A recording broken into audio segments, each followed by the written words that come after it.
తీసేయమని చెప్పారు. నెక్స్ట్ మనకి యూపీ లేకుండా మన న్యూస్లో అయితే ఉండవు అన్నమాట. ఎక్కడెక్కడ కళాఖండాలు అక్కడ దొరుకుతాయి మనకి. యూపీలో రాజాబాబు అని చెప్పేసి ఒక వ్యక్తి అని అబ్బాయి అని చెప్పాను, 32 సంవత్సరాలు. సో కొద్దిగా ఎదిగే ఉంటుంది కదా బుర్ర. సో ఈయన ఏం చేశాడంటే, నాకు కడుపులో నొప్పి వస్తుంది అతనికి. కడుపులో నొప్పి వస్తున్నప్పుడు ఆయన ఏం చేయాలి, డాక్టర్ దగ్గరికి వెళ్తే ఏదో మందు ఇస్తాడు. మనోడు ఏం చేశాడంటే సెల్ఫ్ రెమెడీస్ అనమాట. ఈ యూట్యూబ్ వీడియోస్ చూశాడు.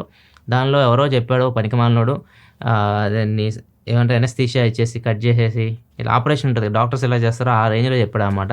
మనోడు ఎక్కడి నుంచి తెచ్చుకున్నాడు, ఎనస్థీషియా వేసుకొని పొట్టకి కట్ చేసుకొని బ్లీడింగ్ అవుతుంది. మనోడికి తెలియదు కదా, డాక్టర్ కాదు కదా, డీప్గా కట్ అయింది, బ్లీడింగ్ ఎక్కువ అవుతుంది. కుట్లు వేసేసుకున్నాడు, ఎట్లా పడితే అట్లా కుట్లు అయితే వేసేసుకున్నాడు. అయినా బ్లీడింగ్ అయితే ఆగట్లేదు. ఇదంతా ఇంట్లో ఒక రూమ్లో కూర్చొని చేసుకుంటున్నాడు. ఇంకా బ్లీడింగ్ ఆగిపోయేసరికి బయటకు వచ్చి వాళ్ళకి విషయం చెప్పాడు ఇంట్లో వాళ్ళకి. సో వాళ్ళు వెంటనే హాస్పిటల్కి తీసుకెళ్లారు.